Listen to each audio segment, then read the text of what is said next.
Hey folks, this is Matt Rainwater, and today we're going to read the Season 1 Q&A from Trailer Park Warlock. I actually started reading Season 2 before even, before doing this, and I just realized today, oh, that is a thing that, if you go on Webtoon, you will definitely find. So I figured, why don't we read it together? This is a great way for y'all to get some extra context, right? Because I clearly went through all the trouble of writing this, and I would be curious to see because it's been a while, I'd be curious to see what about my own opinions have changed since I wrote this.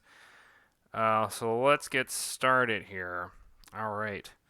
So, Trailer Park Warlock, questions and answers. So, this, I think, if I recall correctly, this kind of came as a suggestion from my editor Ethan at the completion of season 1. He had suggested some sort of, just a Q&A session uh, with readers, and this would be a way to sort of get everybody familiarized, right, and sort of prepare the scene for next season.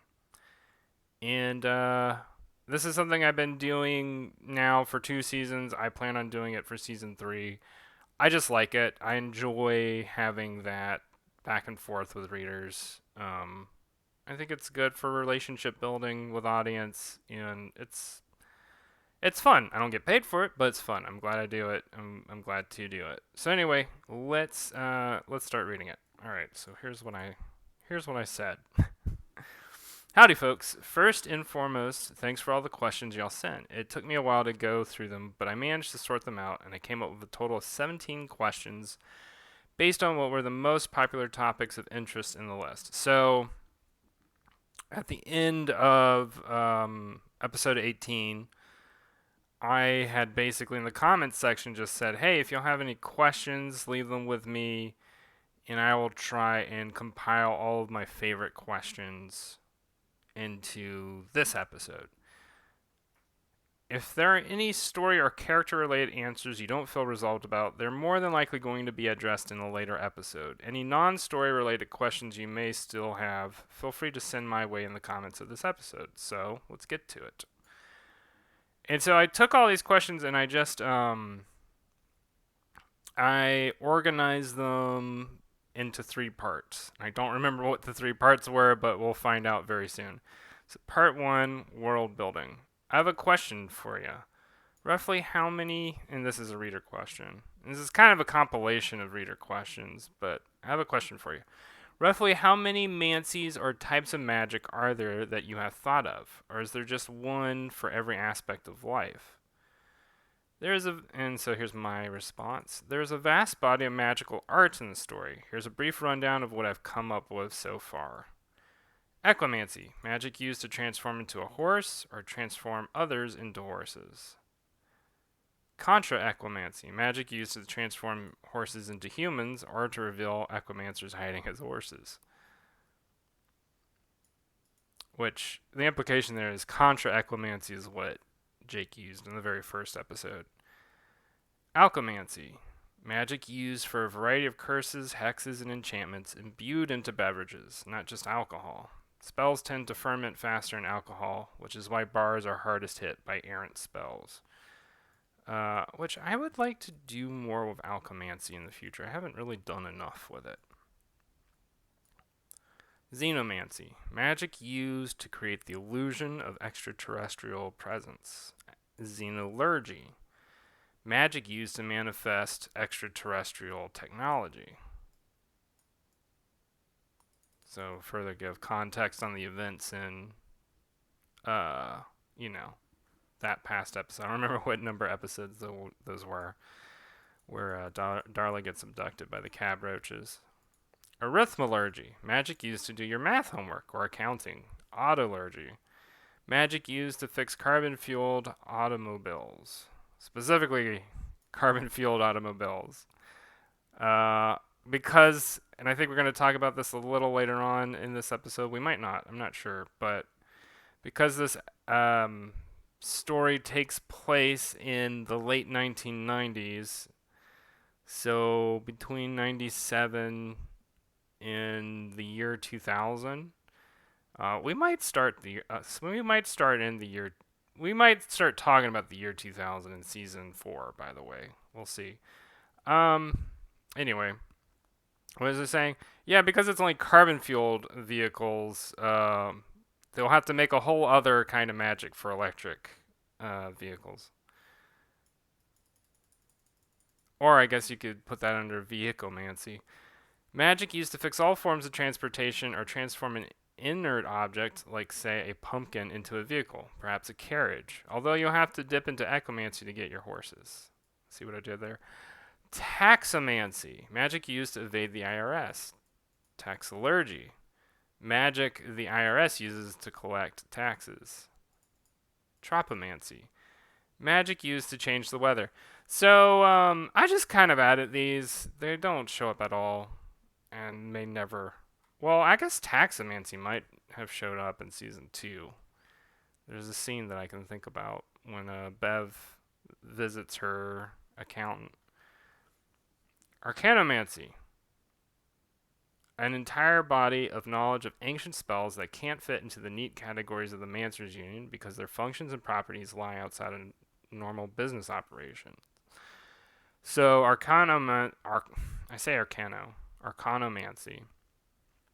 Arcanomancy basically becomes the entire subject of season 2 and is largely becoming the subject of season 3 because that's kind of what tarot is.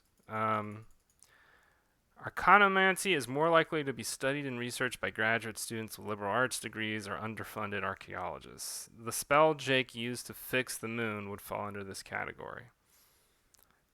Politolurgy. Magic used to throw elections. Politomancy. Magic used to guard one's mind against politicians. Athletomancy. Magic used to intervene in sports competitions. So that was all the stuff that happened in the baseball episode.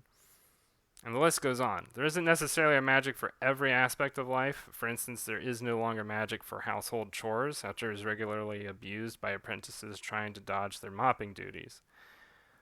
Magic can come in and out of existence, but it's rare to have a magic banished from existence entirely. So here's another question. Are there big centers of magical learning, like colleges, or is it more master/apprentice or family practices based? My answer, not a lot of funding goes into the metaphysical arts in academia, though you still have to get licensed or accredited through an apprenticeship or union. And so, in reference from this, I pulled a panel from the episode where Jake is in the interview with Don Edison, and Jake says, "No, you need a certificate from the Mancers Union, though. The Mancers Union is the main way warlocks, shamans, wizards, and other practitioners get their certification squeak by a living. Because most of them don't make a great living, as evidenced by Jake. Is magic an unknown thing in the world, or is it well known? This is the next question. The majority of people are oblivious to it. Not because anyone is trying to keep it secret, and then we have this reference to the panel from the last story arc in the season. And this woman's asking, who is this guy anyway? What the heck's a warlock? A lot of people don't care, don't believe in it, or never had a close encounter to even have an opinion. The only people who seem to know much about magic are the ones that practice it, or in situations like Bev, have friends who practice it. Although that might be changing in season 4. For Bev, magic's a lot of work, and often the results are worse than the conditions the user attempts to improve. So, you've seen that a lot, right? You've seen that a lot in this story, but also that last point about how magic often goes awry. But I also, at some point, want to go into this notion that what sort of effort is required for magic to take place in this story. I don't want to get too much into it right now, but I do want to say, look at all of the, like, what would be called the elder magicians, particularly Pontu and Lenny McKinney.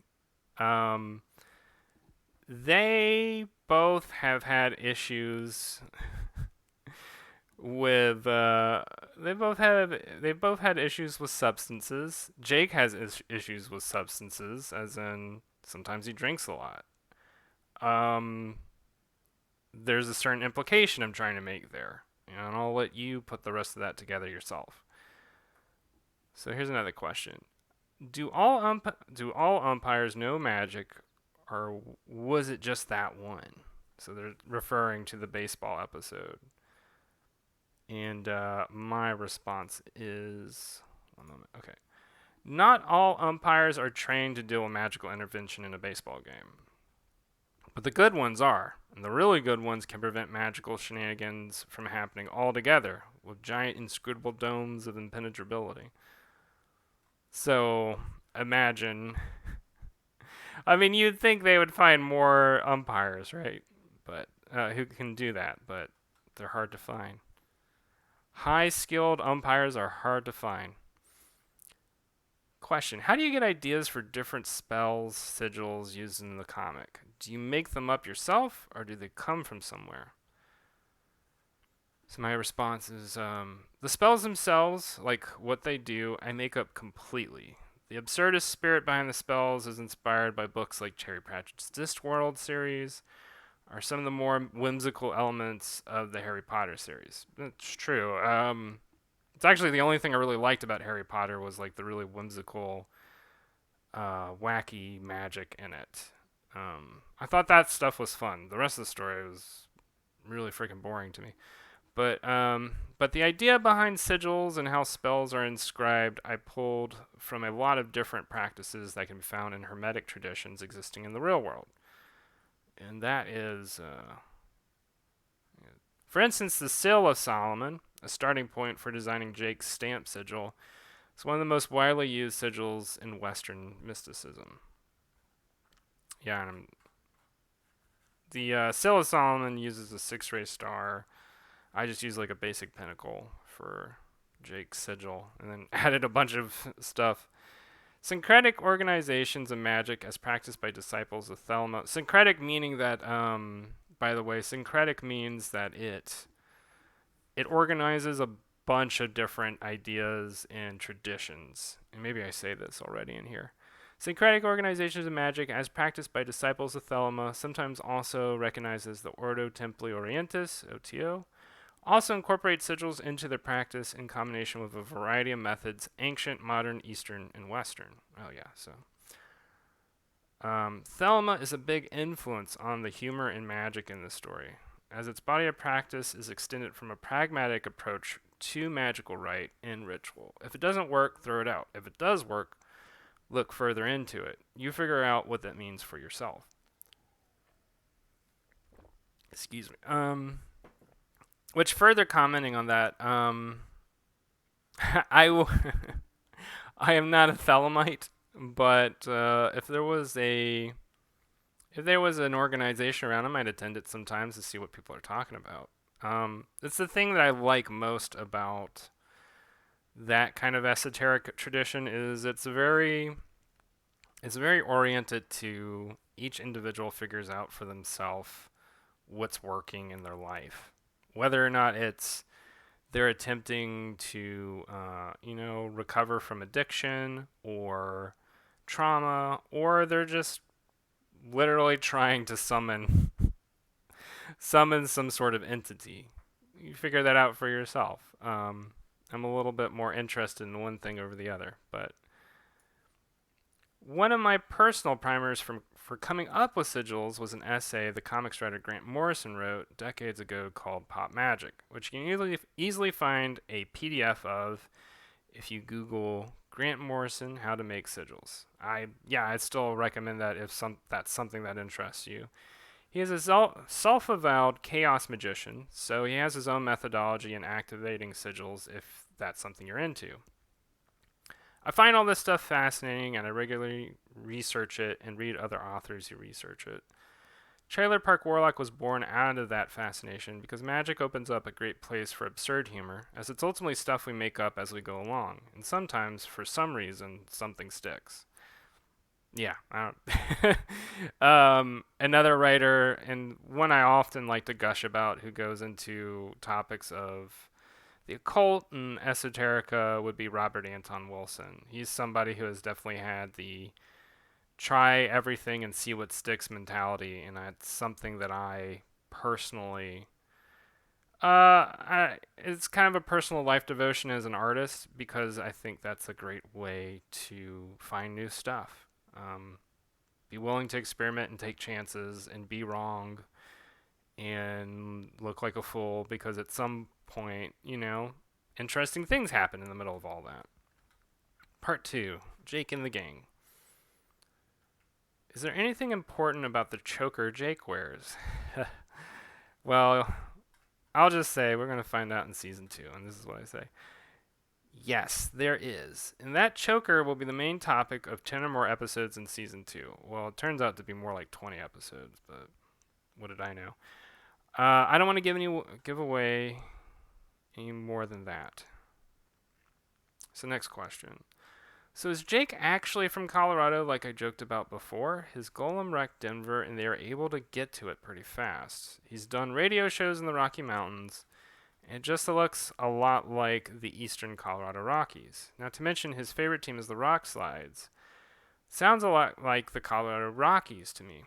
Not to mention those fighters showed up fast, probably flying out of Buckley Air Force Base outside of Denver, an Air National Guard F-16 base. My answer to that is you are correct that Jake and the gang live in Colorado. And I give some backstory. Jake was born and raised in Arkansas before he came to Colorado with his gran at the age of 5, but has primarily messed around in Colorado for the last 20 plus years. Of course, with some leeway here and there because he spent time in the back roads, which I would not technically define as Colorado because it's kind of another dimension. And then, of course, he was in Louisiana for a short time too, which we learn more about in season 2. All right, next question. What happened between Jake and Darla? Why did they break up? Jake and Darla have known each other for a long time, like from childhood. They know each other's inner workings almost too intimately. They dated for a time and it didn't really work out. They both have their own goals, or in some circumstances, lack thereof, that make a romantic relationship difficult. So, I'll just take a moment to go further into this. Yeah, I mean, Darla has kind of personal, professional goals as a trucker, and she also, to a certain extent, really likes her solitude. Jake is not career motivated. That's probably the best way I could describe Jake. He's not career motivated. He practices magic more out of hobby and fun, but works because he has to work. And so they really are very different in that way, in a sense that just didn't work in terms of having a romantic relationship. Um, Both Jake and Darla value their personal freedoms over a committed romantic relationship. Also, there's that. And it's more Darla than Jake. But so Darla and Jake, in one of the more conscious moments, determined that they were going to remain friends because they have most of their life in common. That doesn't mean they don't sometimes knock boots together, if you get my drift, but they have no expectations from each other in regards to romantic commitments. So, yeah, I mean, if people have had a lot of questions about what is the situation in their relationship, it's like, yeah, maybe sometimes they hook up, but mostly it's like kind of, it tends towards more of a platonic relationship. And as we find out in season 2, that changes definitively for Darla. And Jake being Jake is like kind of whatever about it. Additionally, season 2 will add some other elements into the subject.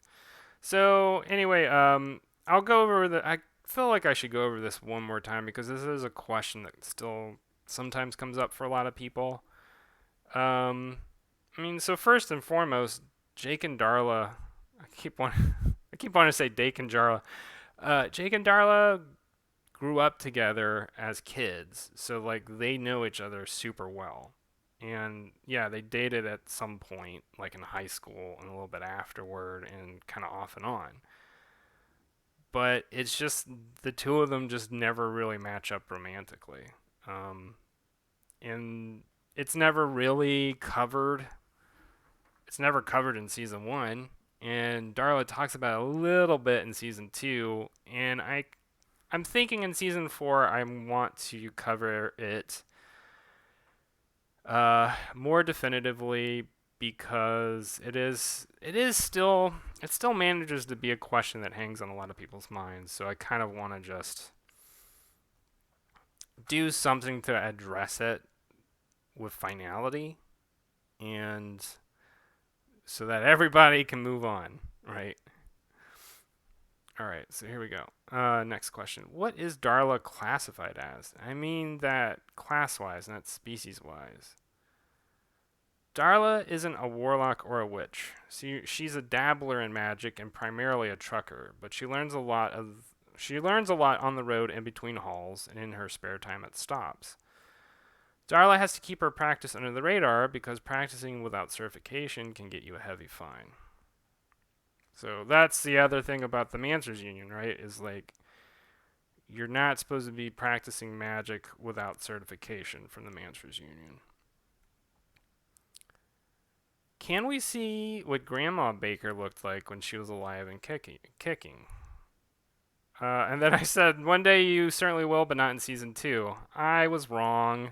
You do see her in season two. Part 3. The author known as Matt Rainwater. Who are you? Where are you from? And this answer has changed a lot because when I wrote this, I was in Portland at the time. I'm a cartoonist currently living in Portland, Oregon, one of the big comic book creator hubs in the USA at the moment. I'm originally from Lake Charles, Louisiana, a small city close to Texas. Excuse me, I have to scratch my mustache.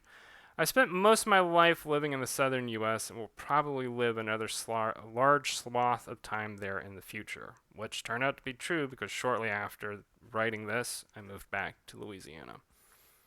Spend most of my waking hours working on comics, taking long walks, cooking, or talking with friends. Sometimes I play video games and watch movies when free time and money allows.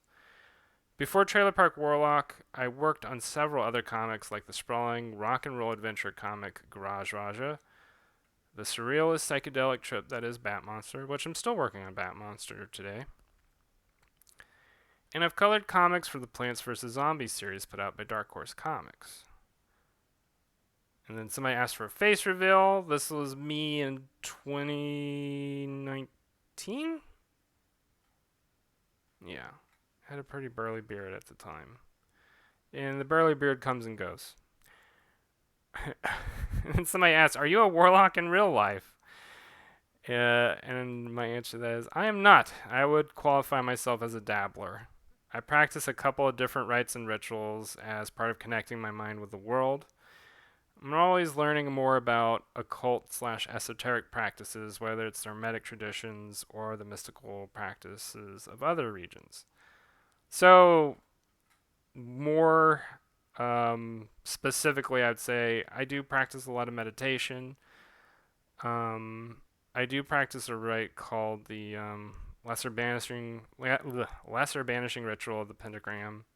I read tarot, and that's about the long and short of it. Beyond that, everything I kind of am making up as I go along, taking elements from other stuff. It's not that much though. It's not. I'm not boiling cauldrons and making my neighbor's chicken's eggs look funny. How long did it take to get the confidence to write and draw for the public? My answer to that is I've been drawing comics and writing stories almost my whole life. I've entered comics contests before, like the long gone Tokyo Pop Rising Stars of Manga contest way back when I was 14. But I don't think I took it seriously until I went to art school around 19, and suddenly the language of comics and the greater world at large opened up to me. I knew at that point this was something I wanted to do as a career, and it was something I enjoyed. After that, I probably found my voice, so to speak, when I start self-publishing a long-form comic book called Garage Raja with my friend Austin. Once I had a 198-page graphic novel volume under my belt, I finally felt like I knew what I was doing and what I could improve on. In other words, I had a trajectory, and from then on, it's been merely a matter of continuing the practice. Yeah, that's the one thing that really hasn't changed at all since I've written this. And before I wrote this, my best advice to literally anybody who wants to become an illustrator, wants to draw comics, who just wants to do art is just keep doing it. And as you keep doing it, you'll get better. As you get better, more opportunities open up. Even though sometimes it doesn't look like opportunities ever open up, they'll open up. Just keep doing it. Would you ever publish a physical anthology of these strips somewhere down the road when you've got enough to fill a book? I would love to do that, and I make these stories with printed volumes in mind. I've got the files ready to go when the time arises. However, when that time comes, I'm not sure yet, because there's certain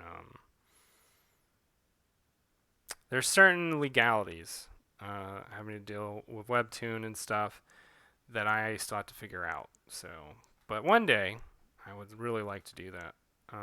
This is the cover I would want to use for the first volume. I'm actually not sure if I still want to use this. This is certainly the moon card in the Trailer Park Warlock Tarot, but I don't know if I'm going to use that at the moment. I don't know if I'm going to use that for the cover for the first volume of Trailer Park Warlock whenever that happens.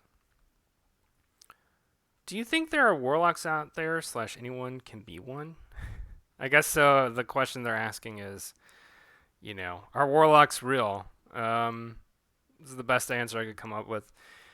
You can take the comic writer Alan Moore's lead, who at the age of 40 declared himself a practicing magician to friends and family and went on to write some of his best work. So yeah, I think anybody can be one if you've got good source material.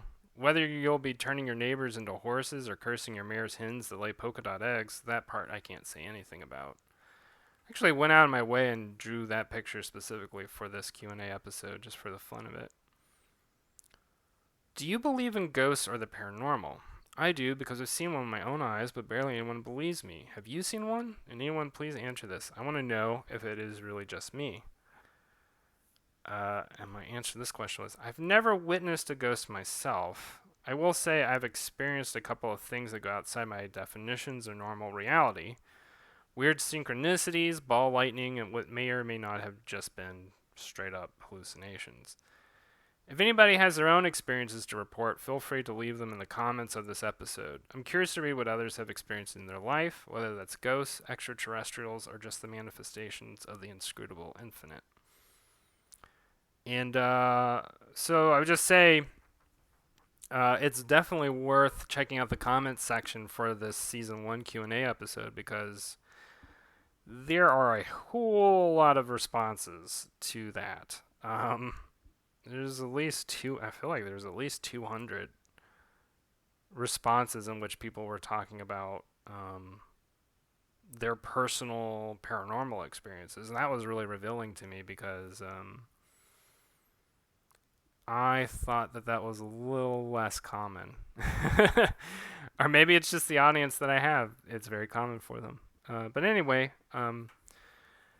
till next time. And so that is the season 1 wrap up, the Q&A. And of course, season 2 we'll have another Q&A to go through. Season 3 I'll do a Q&A. I want to do a Q&A every season, because I change, right? My personal tendencies change, my ideas change. And so, like I said, it's a way for me and the audience to kind of keep up with each other. So anyway, another way you can keep up with me is on social media, and that's on Twitter. That's at Matt J. Rainwater. On Instagram, that's at Matthew Rainwater. And then, of course, if you're watching this, you're already keeping up with me on Patreon. But nevertheless, patreon.com/Matt J. Rainwater. Anyway, I hope y'all are having a good day. It's been a pleasure, and we will talk again soon. All right. Talk to you later. Bye.